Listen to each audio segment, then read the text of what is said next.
Thank you for joining us for the CMC Weekly Podcast. God has a fulfilling and rewarding life for you as you pursue His plan with all of your heart. Our prayer is that you'll find direction and wisdom as you connect with us through our weekly podcast. Join us now for a message from Pastor Tim Brooks. Well, what a great day. We are thrilled you're here, and we always look forward to this week. We look forward to Panel Sunday. We enjoy doing this. I want to welcome all of those joining us on podcast today. And for those who are on podcast, I'm Tim Brooks. With me in this panel is Paul Kern, Josh Burnett, and David Pate. And we will be sharing with you what we see in the Scriptures as 5 Ds to growing stronger and stronger. You know, you look for ways, little examples or analogies or phrases to help remember points. And we're talking about 5 Ds to help you grow stronger and stronger. To help you remember that, the word desire, the word decision, discipline, determination, diligence. Our theme is growing stronger and stronger. And in Scripture, we see that these are 5 directional words that you have to grow stronger and stronger. I want to start us off with the word desire. Psalms 21:2 says, He will give you the desire of your heart. Now, we got a huge problem. A huge problem in this generation today is many young people don't have any desire. You ask them what do they want to do or where do they want to go or what do they want to be, and they don't know. I don't know. I'm just fine right where I am. You get a shoulder shrug. You give God nothing to bless when you don't have any desire. You have the desires of your heart is what God can add His blessings to. God works through our desires. And I want to just mention a note here we throw in about parenting as well. And I don't know if you're aware of this, but many species have their young and they just swim off. Immediately self-sufficient. Many just crawl off. They're immediately self-sufficient. But God gave children to parents, and you've got to parent. You parent for a number of years, and desire is something that is instilled as we parent. You instill a desire to be something, to accomplish something, to produce something. You as a parent instill the fact you're not here to take. You're here to be a giver in this life. And what do you want to do? What do you want to be? What do you want to become? Too many parents, well, I just don't want to pressure them. I don't want to pressure. Well, that's good because they're 30 and they don't feel any pressure at all. Right. What are you going to do? When you're 18, what are you going to be and what are you going to be doing? And we've got to instill that. Psalms 21:2. God will give you the desires of your heart. Now, there's 2 things that I want to open with. Number 1, you got to have a desire for God to work with. Right. You got to have a desire. But number 2, you have to be very, very careful because God will give you the desire of your heart. Right. And if you desire something that will lead to death, lead to your destruction, lead to your demise, lead to hurt, lead to pain, lead to a lot of consequences in your life, God will give you the desires of your heart. So you've got to be careful about your desires. Right, for sure. One of the things I talk to our young people about is Matthew 6:14, where your treasure is, there your heart is also. And so your desire has to line up with His desires if we want to bring His will to earth. And so once we're saved, that's our goal, is to advance His kingdom. Well, how do I know what His desires are? Psalms 37:4 says, take delight in the Lord and He will give you the desires of your heart. And that first part, take delight, I think is key. That's got to be key, is take delight in Him, spend time with Him, abide in Him. And then there becomes this aligning of our heart with God's heart. There becomes this aligning of our will with His will. There becomes this aligning of let's bring heaven's will to earth, and our desires will become His desires. So I think that's a really key part of is we got to spend time with Him. We got to get in our Word and find out what His will is. We've got to pray. We got to become one with the Spirit and get in line with what He wants to do, what His desire is for our life and the earth. Good.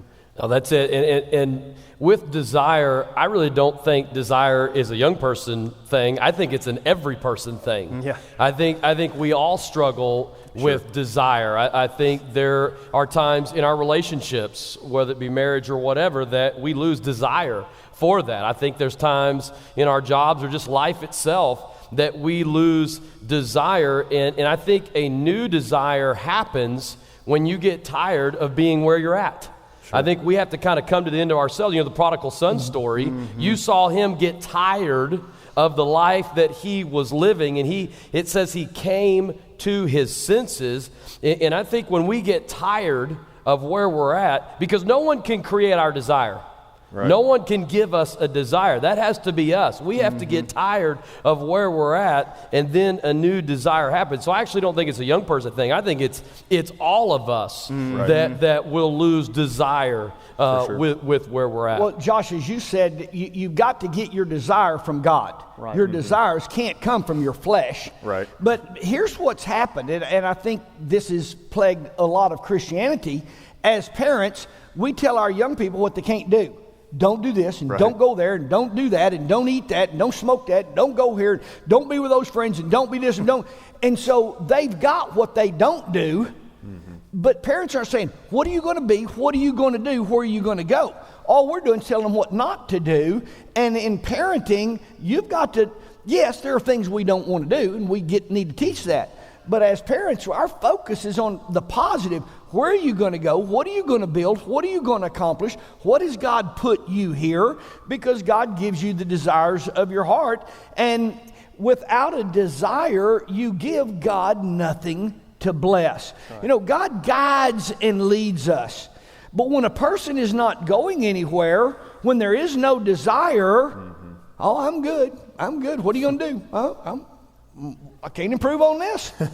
You don't give God something to lead and guide you into. When you're just on the couch watching YouTube and have no desire, and I think that's what that produces is no desire, you're in trouble. You're in trouble with no desire. For sure. What's the desire in your heart? I know that, I think a big part of it is retraining your desires. God gives us the desires of our heart, and you have to retrain your desires.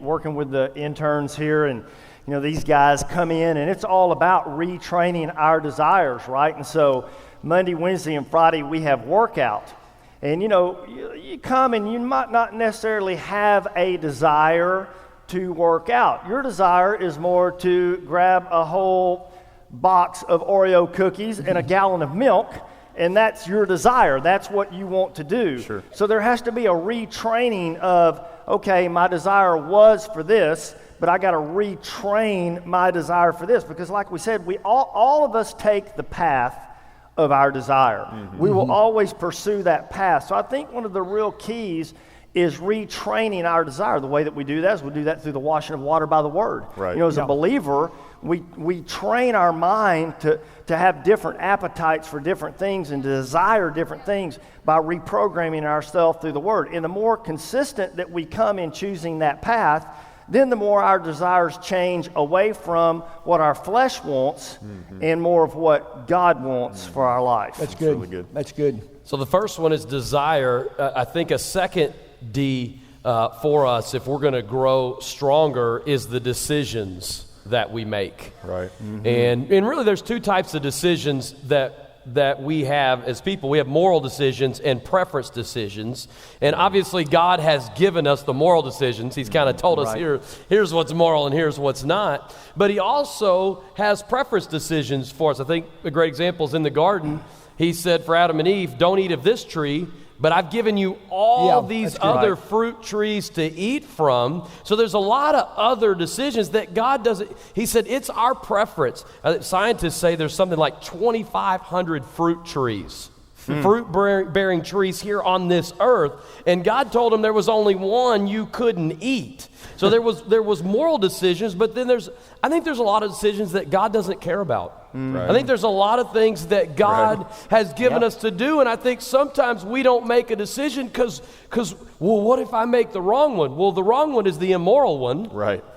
And as long as we're not doing the immoral one, there's all these other trees that he gave us to eat of. There's all these other things to do, and I think sometimes we need to, if we're going to grow stronger, we've got to make a decision. We've got We've got to go out there and do something. You know, and clearly God wants to lead us. Clearly God's plan is to guide us.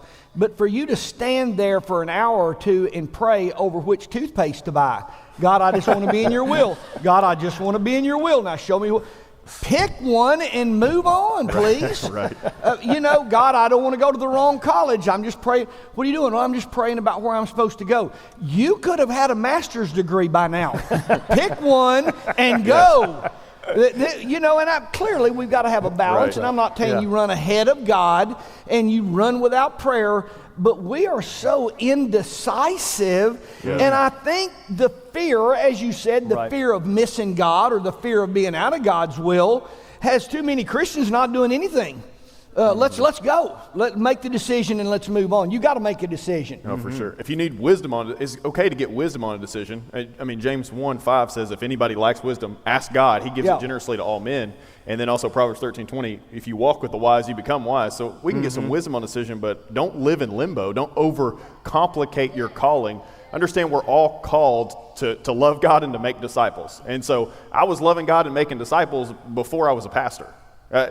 Whatever your vocation is irrelevant to your ministry. You're in full-time ministry wherever you're at. I remember doing landscaping every day, having a whole crew of guys in my truck, and I made them listen to Bible CDs all day long. We listened to preaching all day long. That was the last thing that they wanted to do, but I was showing the light of God everywhere that I went.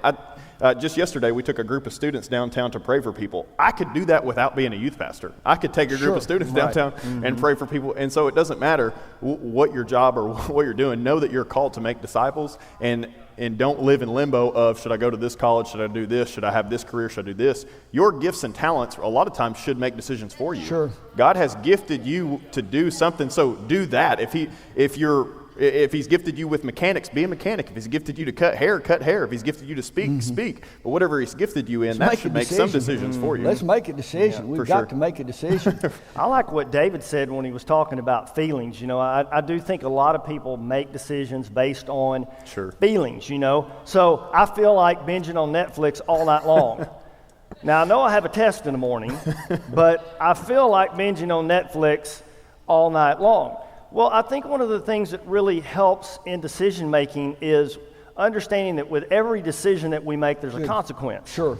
Right? There's always a consequence to every choice that we make. As a matter of fact, we're just a walking billboard of decisions that we've made in life. You know, as people look at us, where we're at in life and the point that we're at in life, we're a walking billboard of the decisions that we have made. That is so true. The problem is most people make decisions based on how they feel at the moment, instead of making decisions based on goals.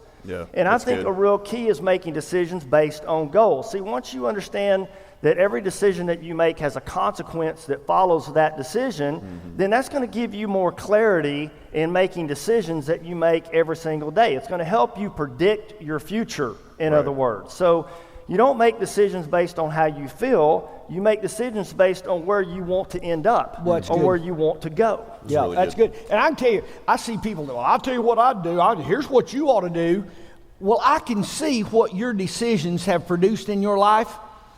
Your decisions produce a lifestyle for you. They do. Well, and I think we get confused because I want to be led by the Lord. And I think being led by the Lord sometimes, it seems like that's a feeling. Well, if I don't feel it, then I'm not going to do it. I think this summer I was doing crucifixion talk and doing some things up at Brookhill, and I remember being done and think, well, that was terrible, you know. I can't even believe any kids got saved. I can't even believe, you know, that was terrible. I hope they got something out of it. And I remember not feeling it. But then I remember counselors coming up to me and bragging on me, which they usually don't do. They usually don't say anything to me about it. But they were really bragging on this, and it was like God was confirming in me, you don't always have to feel it to make a decision and do the right thing. But I think there's a confidence in the Lord when we know His Word, know His call, that we can do that. And I think that leads into our third point. So how do you deal with your feelings? Because everybody gets fired up to do something. Everybody gets fired up to start. But what happens when that inspiration, what happens when that motivation fades? Because it will in whatever decision that you make. And that leads to our third D, which is discipline. It takes discipline to stay with your decision, okay? So you decided to go to this college. Well, now you're going to have the discipline to study. Well, that's now you're going to important. have the discipline to get up and go to class. You Good. decided to go into this job or to do in this career. Well, now you've got to have the discipline to follow through. I decided to have kids. And so now, as tired as I am when I get home from work, I'm going to have the discipline to get in the floor and play with my kids. good. Because if I don't have the discipline, I want to be a good father, but if I don't have the discipline to parent, to get in the floor, to play, well, then when they're 15 and 16 years old, they're not going to have anything to do I with think me. we've got a wrong idea of the word discipline. I'll sure. discipline my kids. I'll tell you, I'll discipline. Discipline's not beating your kid and sending him to his room and locking him. Right. I mean, that's not. Discipline is a lifestyle. For sure. It is a lifestyle. A disciplined lifestyle is when the alarm clock goes off, you get up. Right. Discipline is walking past the food that you are not supposed to eat. Discipline is studying when you'd rather be watching Netflix. Right, right. Discipline, it's a disciplined lifestyle. It's not the fact that you give whooping to your kid. It's a lifestyle that you live. I wrote down that discipline is a decision that you stick with. Yeah. So Wow, it that's kind of good. builds on the decision part, but discipline is making the same decision over and over again, not changing your mind. And I get the idea that the Apostle Paul was a very disciplined person. Like when sure. you read anything that he wrote, it must be a Paul thing. It must be greatness in the name of discipline. But 1 Corinthians 9:25 says, all athletes are disciplined in their training. They do it to win a prize that will fade away, but we do it for an eternal prize. So I run with purpose in every step. Verse 27 says, I discipline my body like an athlete. And discipline is not something we do tomorrow. Right. It's something we do today. That's Good. great. You know how it is, my diet starts tomorrow, and tomorrow never comes, Discipline is something we have to do today and every day and create habits. For sure. I just love this line here going along with that is most people give up what they want most for what they want now. Well, that's And so we want to be fit, but that donut looks good. how do you come up with all these good things? I never think of something that good to say. He hears them on the internet. Oh, what I he do. didn't come up with Here on that. the internet, yeah. No. All right, well, YouTube. hold on. That's say that from me again. I mean, you that's- got to say that again. That's from me watching YouTube all day. That's right. It's a benefit. It's a benefit. Well, anyway, say that again because I didn't think of that.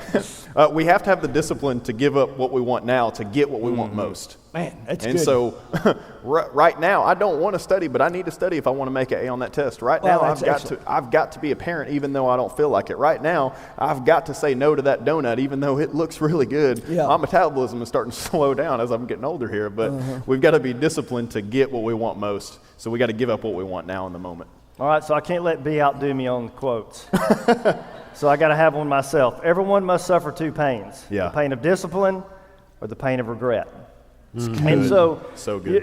Discipline is such an important key in life. It takes us, discipline can take you places that talent and gifts and abilities never That's so can. true. Never can.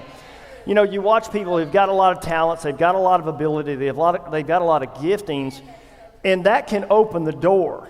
But discipline is what sustains you For sure. and what keeps you in that place of blessing. So it's very, very important that we learn how to see the benefits of discipline. Because I think discipline is not a fun word for people to hear. Yeah. Right. I don't like that word, discipline. That's a negative connotation of that word. But here's the thing. When you start seeing the rewards of discipline and you start walking into the benefits of discipline, now all of a sudden discipline's one of your favorite words because you see the fruit that Right. discipline produces That's in so your life. good. That's so good. And you're going to suffer one way or the other One from way or the other. discipline or the regret of what your lack of discipline never produced what you really desired in your heart. It's just the way it was. For sure. Well, the next word that we're going to be talking about is determination. And, it's just hard to beat a person who never gives up. That's true. And God has called us to be people that are determined to come in to what God has for us to come into. I remember when I first got interested in following the Lord, and really getting turned on to following after Jesus. And I was a lot younger in my faith. And so my faith was very immature. So much of what my faith was based on was feeling, was emotion, and I think that's where a lot of people start out. But I just wasn't determined. And so, my compromises in my life, the areas of my character that weren't where they were supposed to be, I would often find myself slipping back into old ways and doing old things. And I don't know, God just began to do a work in me. And God put in me a determination. And I'll tell you, for me, and I'm going to date myself a little bit, but when the Rocky movies came out, I'm just telling you, I will never forget sitting in Rocky 1. And I came out of that movie a changed man. I did. I came out of that movie a changed man. And Rocky's just always inspired me my whole life because I think it's such a great story of determination and overcoming. But everybody has to come to a place in their life where they say, I'm locking in, I'm never looking back, I'm determined no matter what comes my way, difficult things, hard things, disasters, doesn't matter what comes my way, I am determined that I'm going to do what it is that I have set myself to do. Absolutely. I think in the Bible, I think Daniel's a good example. Daniel was determined in his heart to follow the Lord no matter what. Even under the threat of the lion's den, they told him, if you pray to anybody else, like this is what's going to happen. And it says that he went back and continued in his discipline. He was determined to follow the Lord, but he continued in his discipline of praying 3 times a day, giving thanks to God 3 times a day. And he was an old man at this time, but it was talking about that he did this from his youth. And so when he was a young guy, he was already given counsel to kings and governments, but it's because he was determined to follow the Lord no matter what threat came. And then even the Apostle Paul when he's in prison, Philippians 4:13. I can do all things through Christ who gives me strength, no matter what trials, no matter what persecutions, no matter what comes my way. I'm following Christ with all that I've got because I see the goal. I see what I'm focused on. And that's what determination is, this focused purpose of I'm following the Lord no matter what happens. I believe it's in Daniel chapter 1, verse 8. It said Daniel determined in his heart. Yeah, that's right. I mean, he determined in his heart. And when you come to that place, you quit. Well, I tried to be a Christian. Well, I tried to go to church, and then I didn't get up last week, but I wish I would have. We're not living determined lives where you determine in your heart, and that drives you forward. It does, no doubt. Really good, really good. Well, you told the story. Tell the story in the first service about the football team. Oh, the football. I thought you went about Terry. She's here. No. Yesterday, I was watching a football game. Yesterday, we were watching football, and this team was behind, and there was just a short amount of time on the clock. And I saw it. I saw that team come out, and you could see it in their eyes. You could see it in their countenance. They're going to win this game. And determination is something you can see in somebody. For sure. Pretty much the lack of determination is what you can see in somebody as well. No doubt. And I see folks starting businesses and starting into marriages, and I think to myself, that'll never work. That ain't going to work 6 months. There's no determination there. In whatever it is that you start to do, I don't know how fun it is on the front end, there's got to be a determination in your eye that is visible, and you can see it in people. Say, they're fixing to win this game, that you can just sit here and watch. But you see a determination that, like you said, whatever happens, here's what we're going to do. That football team wasn't the Hogs, was it? I guess. No. Let's don't talk about that. We'll ruin church here. No. Hey, they did win yesterday. They did. I think D2 school. Yeah, probably. Get out of here, man. Come on. Truth will set you free. John 8:32. Life has ups and downs. Life has ups and downs, and we all hit walls. And determination is what has to take us over that wall. And I wrote this down, is determination is hitting a wall, creating a ladder, and climbing over it. That's good. And that's what we have to get. And I was talking to a friend of mine who's a professor, and he was saying, what we're seeing more and more in our world is a lack of grit in people. Yeah. He said, our school, we're producing less and less grit, which is determination. Right. We're producing less and less people who can hit a wall, who can have a down moment and climb over that wall and not need someone else to give them a solution, but they come up with their own solutions of, I'm not taking no for an answer, I'm not accepting this, but I'm going to be determined to the decision I made, I'm going to stay disciplined, I'm going to climb over this wall, and that's that look in the eye of, I don't care what the score is I'm going to hit the wall, and I'm going to run through the wall, I'm going to climb over the wall, but I'm not going to quit. It's really good. Well, and I didn't want to tell this because my wife was in this service, but since I did in first service too, my wife was telling me something we were going to do, and I was telling her that I wasn't going to do that. That's not what I was going to do. And I don't know if y'all have those moments where here's what you're going to do, and I'm not going to do that. And as I was saying, I'm not going to, and she said, you're going to because it's the right thing to do. Yeah. And I hate it when she pulls that kind of stuff on me. Yeah. You're going to because it's the right thing to do. I don't want to. It doesn't feel fun. It's not going to be enjoyable. There's nothing about it, but it's the right thing to do. And that's when Daniel, these examples we're talking about, it wasn't whether he felt like getting thrown in the lion's den or not. He was determined in his heart. Now, let the chips fall where they may, but I'm going to be determined in my heart to do the right thing. No doubt. It's the right thing. It's what's got to happen. Well, it'll move us to the next word: desire, decision, discipline, determination, and then number 5, diligence. Luke 9:23 says, daily take up your cross and follow him. Daily take up your cross and follow him. Yeah, we want just a quick little repeat, a 2-sentence prayer back years ago, and then I'm good. I'm good with my life because I did the deal. And we forget that the walk with God is daily. Daily, it's daily. And in this thrill-seeking generation, we just have a hard time with daily. Get up, go to work, and you come home. You get up, you go to work, and you come home. You get up, and you go to work, and you come home for the next 30 or 40 years. That's just difficult for the thrill-seeking, fun, love. I didn't feel it today, and that's why we've got so much chaos in our own personal life, because we lack diligence to stay in there. I looked up the word diligent in the dictionary, and it said persevering, and then here was the second definition: steady effort. Diligent is steady effort, where you give steady effort, and when you give steady effort, you give God something to bless. You give God something to bless. And I'm thinking about what the desire of my heart is. I want to grow tomatoes.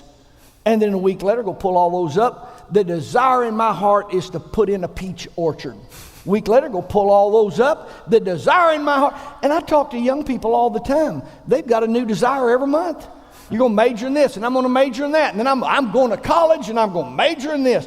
Well, boy, that sounds great. And then 6 months later, you pull that up, you start. It's steady effort that God can bless. God will bless your peach orchard. God will bless your apple orchard, but you're 30 years away from the same thing. See, we keep changing and changing, and it's no wonder we have such a hard time living a blessed life. That's good. For sure. What the rabbit and the hare? Yeah. I mean, the tortoise and the hare race. Steady, yeah. The tortoise won the race through just being steady. You know, it's fun every year when all of, you know, at the beginning of the year when we start CMA and we start Applied Life Leaders Academy and all the new students come in, man, it's so exciting. It's such a fun atmosphere, and I always love that time of the year because we have all these new interns that come on our campus, and they're so excited. I watch them pulling up on the parking lot, and they find their new roommates, and everybody's just at fever pitch. And I've been living across the street in the same house for the last 20 years, doing the same thing for the last 20 years, teaching the same classes for the last 20 years, doing everything that they're doing new. We have been repeating that process over and over and over. But the thing I love about watching our staff is you would never know it with any of our staff that it is something that they have been doing repetitively for 20 years because That's great. there's just such a key to be found in diligence. And that diligence just gives you a joy and a power and a grace that empowers you to be excited about, here we go, we're doing it one more time. Because once again, you see the fruit, like Tim was saying, you see the fruit of what diligence produces in your life. And I think that's how it keeps things from becoming mundane For sure. and routine for you. You know, because just like anything, the new wears off, the new car, the new job, whatever. But if you can keep that in your mind and you look at the fruit of what that's producing, then it changes everything. When you have a new money idea every year, you're not there long enough for God to grow and develop and bless that. Matthew 25 teaches, if you're faithful in the little, and it's that faithfulness in a little that over a long time God blesses. I've made a discovery about myself here just recently. Been very eye-opening for me. I say I hate change. I can't keep up with all this new technology. I hate change. And you know, I found out it's not change that I don't like. I'm glad that we're not cooking supper on an open fire. I'm glad we got an oven. That's a good thing. I'm glad about that change. I'm glad it doesn't take 5 or 6 hours to cook. We can pop it in the microwave and we're talking minutes. I like that change. It's not change that I'm having a hard time with. Here's my deal. I'm having a hard time with buying a computer and in 6 months, that's a piece of junk, it's outdated. 6 months I hadn't even learned to use it yet and it's outdated. Before I can use this phone, that's outdated. You got to get this. We're in a time when we are updating so fast that we haven't even mastered this piece of technology. Right. Here's my concern about that. My concern about that is it creates a mindset. Sure. That's a piece of junk. Well, you've been married 6 months. That's a piece of junk I got to update. Wow. You've had kids. Oh, I hate those. I got to update and get me another set of kids over here. Oh, at school, I've been in that school 6 months. I got to get it. Let me tell you, the life God blesses is over a lifetime. That's it. And this That's outdated, new, I got to have the new improved version is creating a mindset in us that everything we got is old and outdated and a piece of junk. And we got to have something new. Marriage doesn't work like that. Right. Finances don't work. Everybody wants to hit a big get-rich-quick thing. That's why all the gambling is so popular because people just don't want to work the same job for 30 years in the same town and watch what God does. Right. So good. Get you a job, sweep the floor there, and in 30 years, you'll have worked your way up and look where you will be. We just want somebody to invent something and give us something new. And that's just not the life that God blesses. That's not the life that God blesses. I think there's something to say about the farming culture that we used to be here in America. You know, we're not a farming. What's that? You know a lot about farming? Oh, yes. Yeah, I put on my overalls every day and jump on old Skippy the horse and go out and plow the field. You know, but we're not a farming society anymore. We're a supermarket society. We're a Walmart society. Yeah, sure. That's what we are. Right. And so, you know, we don't understand how, and I definitely don't understand how to plant a crop and then go and dig and then harvest that thing and sit there and do nothing. But there was something to say about the farming society and what that did. And today we plant, mow our crops and plant and mow our crops. Wow. And there was just something to say about that, and we're definitely a update to iPhone 8 generation. You know, I'll just interject there. I've heard this before. Don't be a Christian that walks around with a pocket full of seeds. So you come in here and you get seed and you get seed and you get seed and you get seed. Well, you never plant it and ever let it grow. You're not going to be the most disciplined person tomorrow because you listen to this panel. It's something that you have to plant and you've got to grow and you've got to work at. Well, that's excellent. You don't walk around with a pocket full of seeds. Plant them and let them grow and be diligent and let God produce growth in your life and stay committed to His Word. It's so true. Hebrews chapter 12 talks about running our race with endurance. Running our race with endurance. And the Christian life is just over a long period of time. Right. That's just the way it works. I want to encourage you. I want to encourage you each day as we as a church are growing stronger and stronger. Develop your godly desires. What are you going to do? What are you going to do? How much time you've got left on this earth? Well, what do you want to accomplish in that amount of time? Your desires. Make right decisions. Boy, heavy consequence of bad decisions. Heavy consequence. Make right decisions. Have the discipline to walk through that decision. That's what you decided. I said I will. I said I would do. Now I'm going to have the discipline to carry that thing through. You got to have determination. It's just gut check time. And we've got to walk diligent. We want to have the heart of God as we grow stronger and stronger. We're out of time. Did you get something out of this today? Y'all stand with me. Father, today as we grow stronger and stronger in you, Lord, that we live life in a blessable way. Lord, as we read your word, we see that your desire is to bless your children. Lord, let us make the right decisions, that we live our life in a way that you can bless. Lead, guide, and direct us as we live our life to bring glory and honor to you. In Jesus' name, amen. Amen. You have been listening to the Christian Ministries Church Weekly Podcast. Join us each week for more messages from CMC.